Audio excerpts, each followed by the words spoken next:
স্বাগত রাজ TV prime নিউজের সঙ্গে রয়েছে আমি আরমান হাসান। শুরুতে জানিয়ে দিচ্ছি authentic diagnostic and consultation limited সংবাদ শিরোনাম।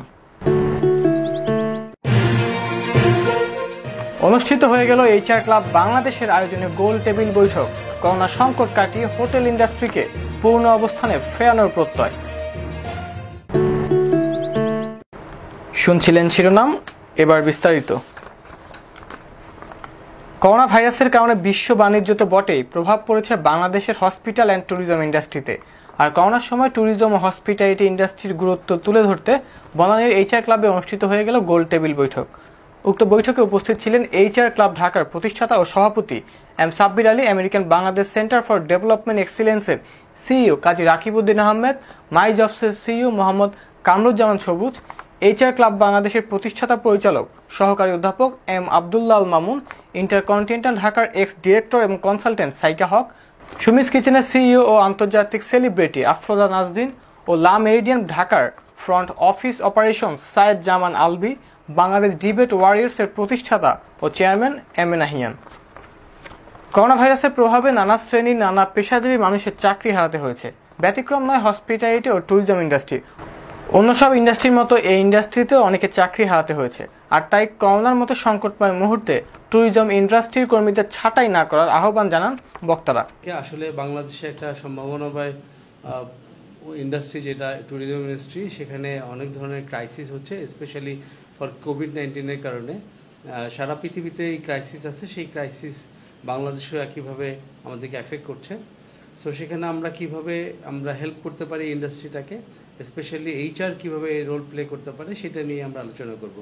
আমি আমার বক্তব্য থেকে আমি মনে করি আমাদের আজকে যেসব সম্মানিত আলোচকবৃন্দ আছেন তারা নিশ্চয়ই অনেক ভালোভাবেই এই বিষয় নিয়ে আলোচনা করবে। এই কোভিড-19 আসলে কোনো যে পলিসি আর ফলো করে যেমন আসেনি, সেমন আমাদের জীবন প্রবাহ, আমাদের কর্মীদের কর্মসংস্থান, আমাদের বিশেষভাবে হোটেল ইন্ডাস্ট্রি বা ট্যুরিজম ইন্ডাস্ট্রি, এই সবটাকে একটা বিরাট নড়চড়ে করে দিয়েছে এবং তছনছ করে দিয়েছে, একবারে এক কথা বলা যেতে পারে। এটা শুধু বাংলাদেশে নয়, সমস্ত পৃথিবীতেই হয়েছে। কিছু কিছু এয়ারলাইন্স বসে গিয়েছে এবং তারা আর কখনো তাদের ব্যবসাতে ফিরে আসবে কিনা সেটাও সন্দেহমূলক। আমাদের বাংলাদেশের পরিপ্রেক্ষিতে আমাদের যেমন 5টি কি 6টি 5 স্টার হোটেল রয়েছে, এছাড়াও রয়েছে অগণিত আমাদের 4 স্টার হোটেলস, গেস্ট হাউসেস, আমাদের নানান ধরনের ব্যবসা যেগুলো হোটেল ইন্ডাস্ট্রির সাথে সরাসরি বা অসরাসরিভাবে জড়িত। হাজার হাজার লোকের কর্মসংস্থান এটাতে হচ্ছে এবং আমাদের অর্থনৈতিক প্রবৃত্তির সাথে সরাসরিভাবে এই কর্মসংস্থানে একটি যোগসূত্র রয়েছে। আমাদের এই কোভিড-19-এ অন্যান্য যেই ইন্ডাস্ট্রিগুলো যেভাবে সাফার করেছে তার থেকে আরও ভীষণভাবে একটি প্রচণ্ড আঘাত খেয়েছে ইন্ডাস্ট্রি। কারণ হচ্ছে এই ইন্ডাস্ট্রি সরাসরি ডিপেন্ড করে অন্যান্য ইন্ডাস্ট্রির আগন্তুকদের তাদের ব্যবসার সাথে। আমাদের অনেক এনজিও, অনেক হোটেল ইন্ডাস্ট্রি, এভিয়েশন অনেকগুলোই ক্লোজ হয়ে যাচ্ছে, ম্যান পাওয়ার ছাঁটাই করে দিচ্ছে। কেন, কী কারণে? আমাদের দেশে তো সবসময় ওয়ার হয় না, কিন্তু আমাদের দেশে যখন আপনি বিডিআর দেখেন, অন্যান্য যারা আমাদের যে এই সমস্ত কাজে যারা যুক্ত আছেন তাদের সবাইকে কি আমরা ছাঁটাই করেছি? আমাদের দেশে কটা যুদ্ধ হয়? আমরা যদি তাদেরকে সাস্টেন করতে পারি এই কোভিড-19 পিরিয়ডে, আমাদের কেন হোটেলগুলো থেকে আমাদের লোকজনকে ছাঁটাই করে দিতে হবে? এটা হচ্ছে আমার ফার্স্ট কোশ্চেন আমাদের ম্যানেজমেন্টের কাছে। আমাদের ম্যানেজমেন্টকে বুঝতে হবে, যখন আমরা একজন পটেনশিয়াল এমপ্লয়িকে ছাঁটাই করে দিচ্ছি কোনো একটা অর্গানাইজেশন থেকে বা হোটেল ইন্ডাস্ট্রি থেকে, তারা তো বসে থাকবে না। ডেফিনেটলি তারা কাজের প্রয়োজনে বিভিন্ন জায়গাতে কোথাও না কোথাও আবার যুক্ত হয়ে যাবে। তখন আমরা যখন নতুন করে আমাদের মার্কেটে আমরা নতুন করে রিওপেন করতে যাব এই কোভিড-19-এর সময়, তখন আমরা এই পটেনশিয়াল পিপলগুলোকে কোথায় পাবো? সো আমাদেরকে চিন্তা করতে হবে আমাদের এই যে হিউম্যান রিসোর্সকে কীভাবে আমরা ক্যাপিটালাইজ করতে পারি আমাদের এই কোভিড-19 পিরিয়ডে। আসলে হোটেল ইন্ডাস্ট্রি এই মুহূর্তে খুব বাজে একটা সময় আমরা পার করছি এবং করছিলাম আমি বলবো, এখন আমরা অনেকটা রিকভার করে ফেলেছি। বাংলাদেশের লিডিং ইন্ডাস্ট্রি হওয়া সত্ত্বেও, বাংলাদেশে এত লিডিং একটা বিজনেস হওয়া সত্ত্বেও এই কয়েক বছরে আমাদের কিন্তু অনেক ভালো বিজনেস আমরা করেছি। আমরা সার্ভিস চার্জের দিক থেকে, স্যালারির দিক থেকেও কিন্তু হোটেল ইন্ডাস্ট্রি অনেক ভালো করছিল, এবং এটা যেহেতু একটা ব্লুমিং সেক্টর, এই জন্য কিন্তু এইখানে অনেক মানুষজন এসে আমাদের হোটেলে কিন্তু ইনভেস্ট করেছে। লাস্ট 7 মান্থ মানে মার্চ মাস থেকে আমি বলতে চাচ্ছি, মার্চ মাস থেকেই আসলে বেসিক্যালি একটু সমস্যা শুরু হয়ে যায়, যখন আমাদের ইন্টারন্যাশনাল গেস্টরা আসা আস্তে আস্তে দেশে বন্ধ করে দেয়। তো আমরা মার্চের দিকে লকডাউন করে যাই, কিন্তু আমাদের এটা সৌভাগ্য যে আমরা লা মেরিডিয়ান ঢাকার মতো এত ইন্টারন্যাশনাল একটা ব্র্যান্ড এবং এত বড় একটা হোটেলের সাথে আমরা আসলে কাজ করতে পারছি। আমি অন্য হোটেলের হয়তো বা এত ইনফরমেশন আমি জানি না, আমি আমার হোটেলেরটা যেটা বলবো, আমাদের ওয়িং কোম্পানি এবং আমাদের HR আমাদেরকে পুরা 7 মাস ফুল সাপোর্ট করেছে। কোভিডের কারণে আমাদের ফুড ইন্ডাস্ট্রি, আমি বলবো হোটেল ইন্ডাস্ট্রি আসলে ব্যাপকভাবে ক্ষতিগ্রস্ত হয়েছে।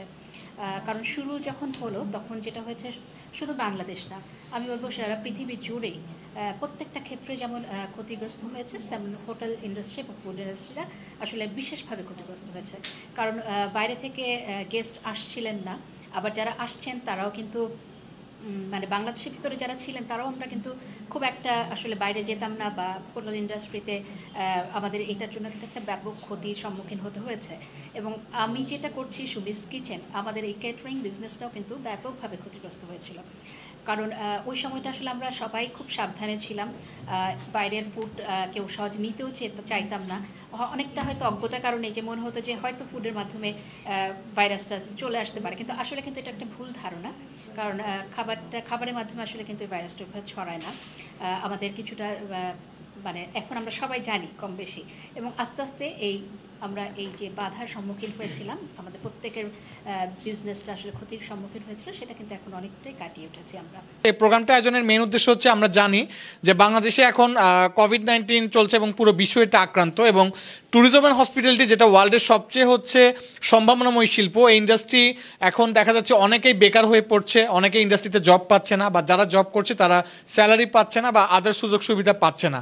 সো যারা জব পাচ্ছে না, কিভাবে তাদের জবের ব্যবস্থা করা যায়, বা যারা জব হারিয়েছে তাদের কিভাবে কর্মসংস্থানের ব্যবস্থা করা যায়, অথবা যারা ইন্ডাস্ট্রিতে জব করছে, যারা স্যালারি বা সুযোগ সুবিধা পাচ্ছে না, তাদের স্যালারি বা অন্যান্য সুযোগ সুবিধা কিভাবে ব্যবস্থা করা যায়, সেই বিষয় নিয়ে আজকে রাউন্ড টেবল ডিসকাশন, যেটা HR ক্লাব বাংলাদেশের পক্ষ থেকে কয়েকজন HR রিলেটেড রিনোন প্রফেশনাল এসেছেন, এবং federation of hospitality tourism and event ম্যানেজমেন্টের পক্ষ থেকে কয়েকজন ট্যুরিজম অ্যান্ড হসপিটালিটি প্রফেশনাল এসেছেন, যারা আজকে বক্তব্য রেখেছেন যে এই বেকারদের কিভাবে কর্মসংস্থানের ব্যবস্থা করা যায়, বা যাদের কর্মসংস্থান রয়েছে কিন্তু সুযোগ সুবিধা বা বেতন ভাতা বা অন্যান্য সুযোগ সুবিধা নেই, তাদের কিভাবে সুযোগ সুবিধা দেওয়া যায়, সেই বিষয় নিয়ে কথা বলেছেন ট্যুরিজম হসপিটালিটির এক্সপার্টরা এবং HR এক্সপার্টরা। করোনা পরবর্তী সময় স্বরূপে ফিরবে হোটেল ইন্ডাস্ট্রি, এমনটাই প্রত্যাশা হোটেল ইন্ডাস্ট্রির সাথে ওতপ্রোতভাবে জড়িত এসব মানুষেরা। আমি বিশ্বাস করি আমাদের অর্থনীতি যেভাবে চলছে আরও ঘুরে দাঁড়াবে, এবং সমস্ত বিশ্বের অর্থনীতির সাথে যেহেতু আমরা সামগ্রিকভাবে আমরা জড়িত, আমাদের হোটেল ইন্ডাস্ট্রিও একদম খুবই একটা স্ট্রং পর্যায়ে চলে যাবে, এবং এই লক্ষ লক্ষ লোক যারা এর সাথে জড়িত আছেন তাদের যেমন কর্মসংস্থানের একটা সুদৃঢ় স্থান হবে, আরও অনেক মানুষ এর সাথে আসতে পারবে। আমাদেরকে এখানে কনফিডেন্স থাকতে হবে, না আমাদের এই ইন্ডাস্ট্রিকে আমরা অনেক দূরে নিয়ে যেতে পারবো, আর ব্রেন ড্রেনেজ যেন না হয়। আমরা যদি এই ইন্ডাস্ট্রিকে অনেক সুন্দর করে শক্তভাবে স্ট্রং করে গড়ে তুলতে পারি, আমরা বাইরে দেশে গিয়ে আমরা বিভিন্ন জায়গাতে জব করবো, হয়তো বা ছোটোখাটো জব করছি, ওয়াই নট ইন বাংলাদেশ। আমাদেরকে একটু শক্ত হতে হবে। আমরা যেই একটা বাজে একটা সময় পার করে এসেছি সেটা কিন্তু চলে গেছে। Now we are towards to a very bright future. আমাদের সামনে কিন্তু অনেক ব্রাইট একটা ফিউচার আছে। সো অবশ্যই আমাদেরকে যেটা করতে হবে, অবশ্যই আমাদেরকে একটু মনটাকে শান্ত রাখতে হবে, একটু আমাদেরকে শক্ত হতে হবে, একটু আমাদেরকে পজিটিভ থিঙ্ক করতে হবে। আমার যেসব কলিগরা বা আমার যেসব ভাইরা যাদের হয়তো বা জব নেই, আপনারা খুব শীঘ্রই মার্কেটে অনেক জব অ্যাভেলেবেল হবে, কারণ আমাদের বিজনেস আস্তে আস্তে অনেক ভালো হচ্ছে। সামনে সিজন আসছে, ইন্টারন্যাশনাল অনেকগুলি ফেয়ার হবে সামনে, বা ওয়েডিং সিজন আসছে, কিংবা আমাদের ইন্টারন্যাশনাল ফ্লাইট স্টার্ট হয়েছে, ইন্টারন্যাশনাল গেস্ট আসা শুরু করেছে বাংলাদেশে, হোটেলগুলি কোভিডের অনেক প্রিকশনস নিয়েছে। সো বিদেশিরাও এখন খুব পজিটিভ বাংলাদেশে আসার জন্য, এবং বাংলাদেশিরাও যারা বাংলাদেশে আছে তারাও কিন্তু 5 স্টারের দিকে মুভ করছে।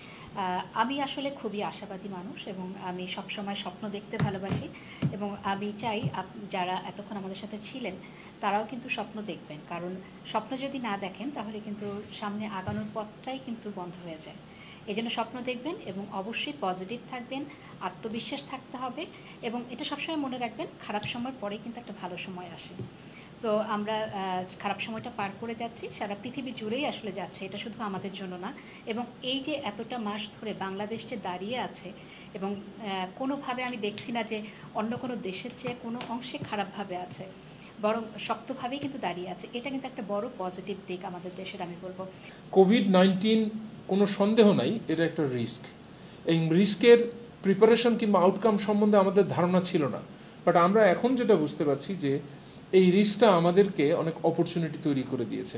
আমি আশাবাদী যে আমরা যদি ভবিষ্যতে এই বর্তমান যে ধারাটা যেভাবে আমরা আলোচনা করলাম, আমরা যদি সেভাবে উদ্যোক্তা এবং আমরা যারা এর সাথে সম্পৃক্ত আছি, আমরা সবাই যদি কাজ করি, হসপিটালিটি অ্যান্ড ট্যুরিজম নিয়ে বাংলাদেশ একদিন মাথা উঁচু করে বিশ্বের দরবারে দাঁড়াতে পারবে। আমার মনে হয় যে আমাদের আজকের আলোচনা আমরা চেষ্টা করেছি একাডেমি, ইন্ডাস্ট্রি উভয় পক্ষ থেকে কিভাবে আগামীতে আমরা এই কোভিডের এই বর্তমান পরিস্থিতিতে কিভাবে আমরা হোটেল এবং ট্যুরিজম ইন্ডাস্ট্রিকে বাঁচাতে পারি। সময়ের সাথে সাথে অগ্রসর হওয়া এই শিল্পকে আরো এগিয়ে নিতে সরকারের প্রতি দৃষ্টি আকর্ষণ করেছেন বক্তারা। একটা ইন্ডাস্ট্রি, এখানে 10 লক্ষ মানুষ কাজ করছে, তো 10 লক্ষ মানুষের সাথে আরও 50 লক্ষ মানুষের জীবিকার বিষয় সাথে জড়িত থাকে। সো সে কারণে এই বিরাট ইন্ডাস্ট্রিকে সেভ করার জন্য আমি চাবো যে সরকার এবং মন্ত্রণালয় বা এই সাথে যারা অন্য যারা ইন্টারেস্ট গ্রুপ আছে তারা সবাই এটার দিকে নজর দেবেন, তারা সবাই সাহায্য করবেন, সাহায্যের হাত বাড়াবেন। হয়তো সরকার অন্য ইন্ডাস্ট্রি যেভাবে সাপোর্ট দিচ্ছেন একইভাবে এই ইন্ডাস্ট্রিকে সাপোর্ট দেওয়ার দরকার আছে। আমার মনে হয় এখনও প্যান্ডেমিক সিচুয়েশন আমাদেরকে ছেড়ে যায়নি। সো সামনের দিনগুলো যাতে আমরা সবাই একসাথে ভালোভাবে থাকতে পারি, সেজন্য সরকারকে আরও বেশি অ্যাটেনশন দেওয়া দরকার। সরকারের মন্ত্রণালয়গুলো এগুলোর দিকে দেখবেন বলে আমি আশা করি। দর্শক, রাজ টিভি প্রাইম নিউজ এ পর্যন্ত। রাজ টিভি দেখতে আপনার ফেসবুক থেকে রাজ টিভির অফিসিয়াল পেজটি লাইক করুন, এছাড়া ইউটিউব থেকে রাজ টিভি চ্যানেলটি সাবস্ক্রাইব করুন, এছাড়া ভিজিট করুন www.rajtvbd.com। এতক্ষণ আমাদের সঙ্গে থাকার জন্য ধন্যবাদ। You are watching Raj TV, জাগরণে বাংলা।